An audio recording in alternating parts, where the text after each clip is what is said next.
Sir கொஞ்சம் தண்ணி எடுத்து குடிச்சுக்கிறேன் சார். உங்களுக்கு தான் வெளியில் தண்ணி வச்சிருக்கலாப்பா, அங்கே போய் குடிப்பா போ. சரி சார்.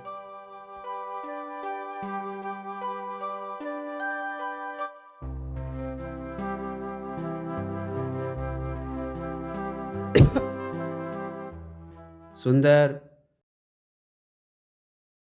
நீ நாளையிலேருந்து வேலைக்கு வர வேண்டாம். எனக்கு இந்த மாதிரி இருமுறவங்களை கண்டாலே பிடிக்காது. கொஞ்சம் சளி பிடிச்சிருக்கு சார், வேற ஒன்றும் இல்லை. யாராக இருந்தாலும் நான் சொன்னதை சரின்னு தான் கேட்கணும். உன்னை மாதிரி இப்படி பதில் பேசுகிற யாரும் எனக்கு பிடிக்காது.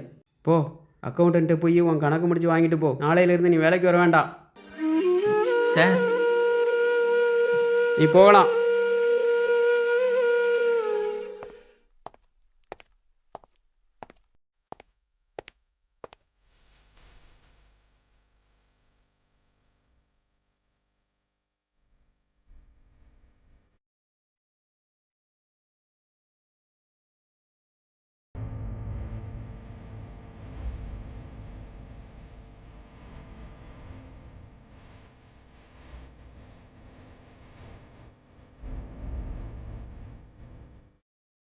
ஐயோ, யாரோ விழுந்து கிடக்காங்களே சார்.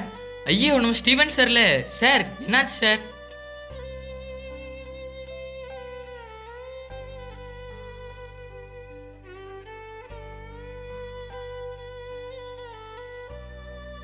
சுந்தர் சார் இந்தாங்க சார், தண்ணியே குடிங்க சார்.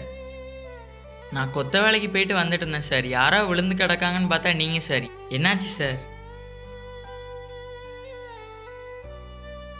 ஃபேமிலி டாக்டர், நீங்கள் வாக்கிங் போய் ரொம்ப நாள் ஆச்சு, அதான் போங்கன்னு சொன்னார். அதான் வாக்கிங் வந்தேன்ப்பா. பிபி அதிகமாயிட்டு போலப்பா, தலை சுற்றி கீழே விழுந்துட்டேன்ப்பா. இந்தாங்க சார் கண்ணாடி. சுந்தர், என்னை மன்னிச்சிரு சுந்தர். நான் சின்ன பையன் சார், என்கிட்டலாம் மன்னிப்பு கேட்காதீங்க சார். நீ சின்ன பையனாக இருந்தாலும் உன் மனசு ரொம்ப பெருசுப்பா.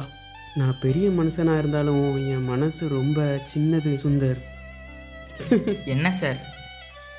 பைபிளை படித்து மனம் திரும்பாத எனக்கு பட்டு மனம் திரும்புறதுக்கு ஆண்டவர் ஒரு வாய்ப்பு கொடுத்துருக்காரு. அதை நினச்சேன். ஹாஸ்பிட்டல் போகிறதுக்கு ஆட்டோ கூப்பிடணுமா சார்? கார் பக்கத்தில் தான் நிற்கி போயிடலாம்ப்பா. சார் எந்திரிங்க சார்.